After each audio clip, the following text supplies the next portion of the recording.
제가 진짜 테슬라는 처음에 제가 관심을 갖던 그 시점부터 지금까지 쭉 보면요. 진짜 중간이 없어요. 생각해보면 테슬라는 2020년 8월에 한번 액분하고 거의 3배 가까이 주가가 올랐는데 액분을 안 했어도 그렇게 주가가 올랐을까 하는 생각이 좀 들기는 해요. 내가 그때 테슬라 700달러 언저리에서 저점에서 샀어야 됐는데 내가 그거 알았는데 왜 못 샀을까? 바보 막.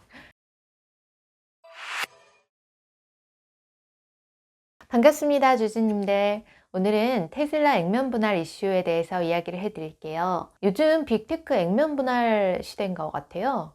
빅테크 기업 액면 분할 소식이 정말 거의 연타로 들려오는데요. 구글, 아마존, 그리고 테슬라, 이런 기업들. 그 중에서도요, 어제 발표된 테슬라의 액면 분할 이슈가 굉장히 지금 화두가 되고 있는 것 같아요.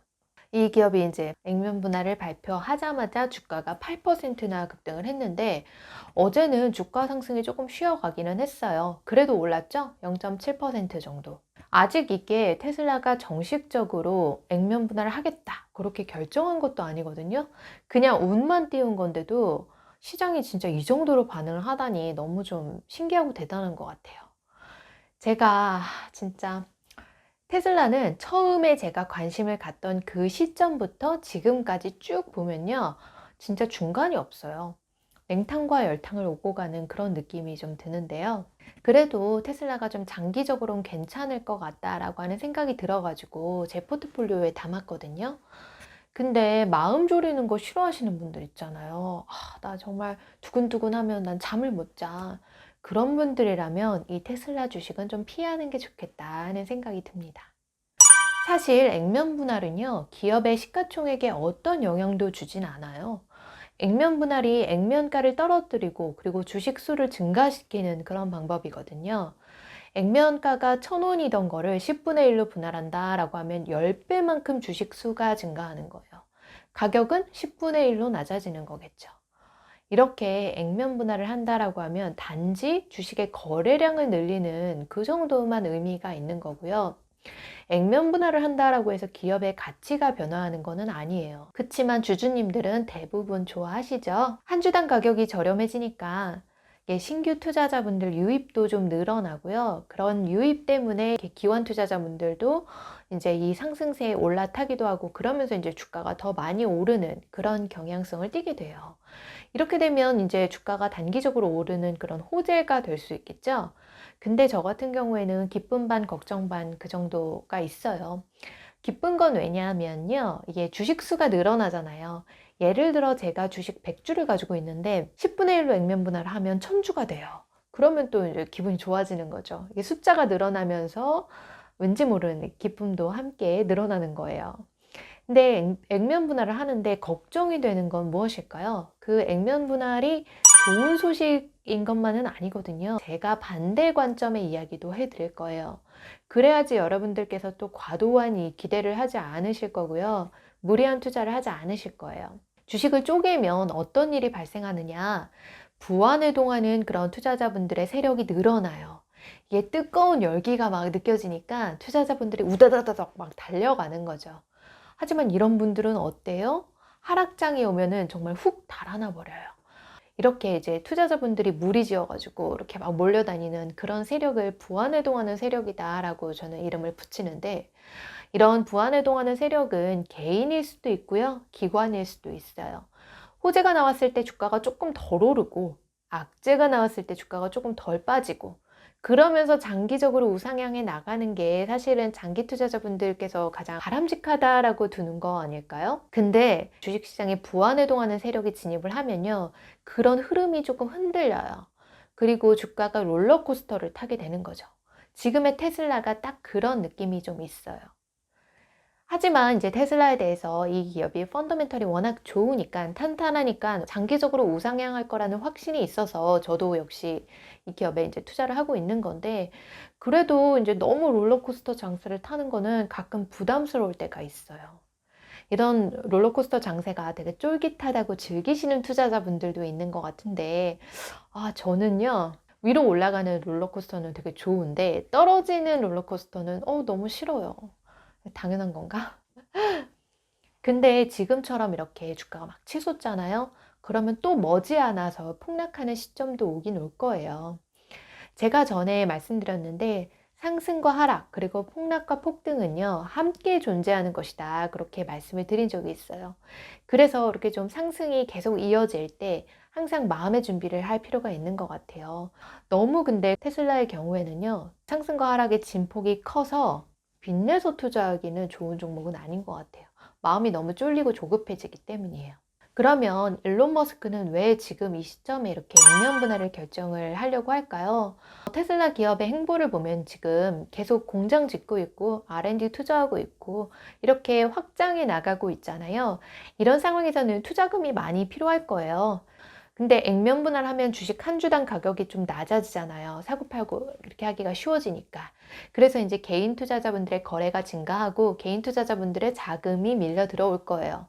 그러면 이제 주식 가치가 올라가겠죠. 그런 걸 노린 게 아닐까 하는 생각이 들어요. 그렇게 이제 주식 가치가 올라가면 또 그 돈을 가지고 이제 투자를 돌릴 수 있을 거니까. 그러면서 이제 기업이 상승하겠죠. 또 생각해보면 테슬라는 2020년 8월에 한번 액분하고 거의 3배 가까이 주가가 올랐는데 액분을 안 했어도 그렇게 주가가 올랐을까 하는 생각이 좀 들기는 해요.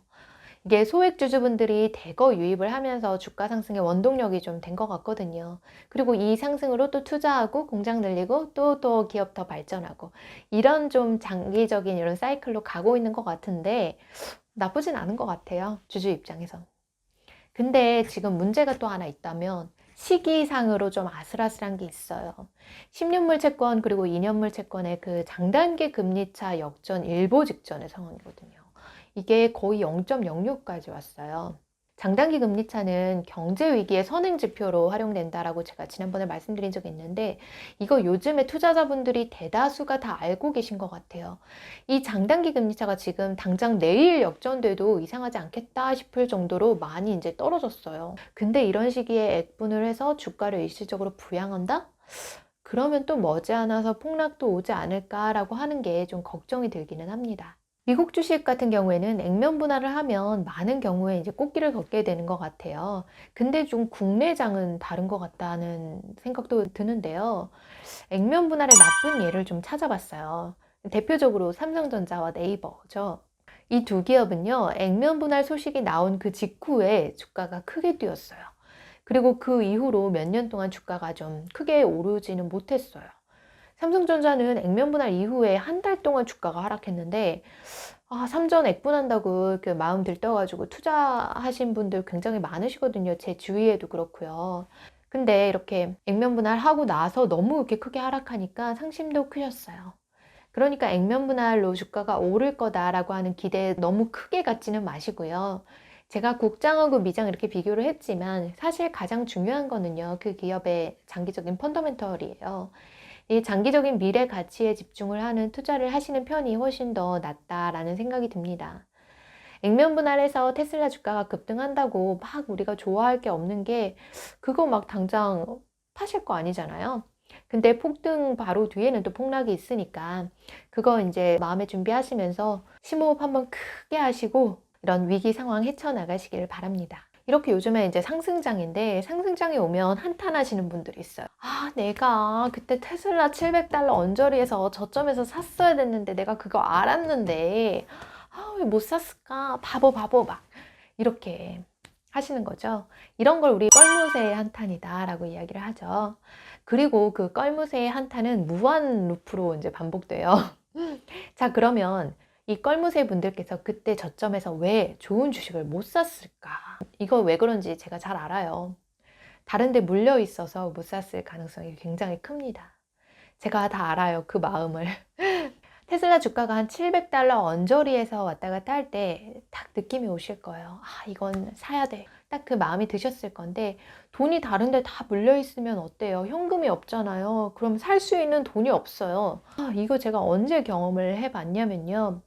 코로나 때 그 폭락장에서 경험을 했었어요. 딱 코로나 폭락장이 닥쳤을 때 이거는 한 달간 박앤셀 기간이다 이러면서 친구랑 대화를 했어요. 그 느낌이 왔어요. 그때 근데 주식을 못 산 거죠. 왜냐면 제 돈이 다 부동산에 묶여 있었거든요. 굉장히 큰 돈이 부동산에 묶여 있었는데 이걸 제가 원래 팔려고 하던 부동산이었어요. 근데 코로나가 빵 터지니까 부동산 거래가 갑자기 일시적으로 좀 멈추더라고요. 그러면서 팔리지도 않고 너무 힘들었어요, 제가 그때. 그래서 여러분, 물려있는 종목 있으시면요, 이거 장기적으로 갈 것 아니면 정리하는 것도 나쁘지 않다라는 생각이 들어요. 이게 왜냐면 물려있어도 내가 마음이 좀 편안한 그런 종목이 있고요. 물려있을 때 막 짜증나는, 화나는 그런 종목이 있어요. 이거는 스스로가 가장 잘 아실 거예요. 물려있어도 뭐 테슬라나 애플이나 아마존, 구글 이런 데 물려있으면 덜 짜증나요. 그렇기 때문에 여러분, 좀 현명한 선택을 하셔가지고 좋은 주식 이렇게 사서 모으는 방식으로 가시는 게 좋지 않을까, 저는 그렇게 생각합니다. 오늘은 제가 테슬라 주식 액면 분할 이야기로 시작을 해가지고 껄무새의 한탄으로 마무리를 해봤는데요. 액면 분할은 장기 투자자분들께는 별것 아니다, 그런 거 좀 기억을 해주시면 좋겠어요. 그리고 껄무새 분들 물린 거 잘 정리하시길 바랄게요. 제가 진짜 그 마음 너무 잘 알고 있습니다. 이게 시간이 해결해 줄 문제인지 아닌지 스스로가 가장 잘 아실 거거든요. 그러니까 결단 딱 내리시고요. 네. 오늘은 제가 여기까지 하겠습니다. 주주님들 편안한 밤 되세요.